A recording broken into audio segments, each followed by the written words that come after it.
بسم اللہ الرحمن الرحیم۔ السلام علیکم ورحمۃ اللہ وبرکاتہ۔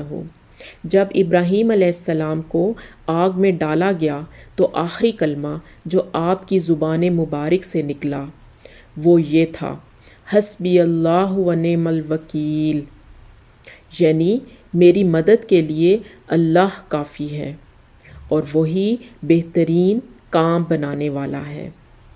اللہ سبحانہ تعالیٰ کے ان خوبصورت کلمات کو یاد کریے۔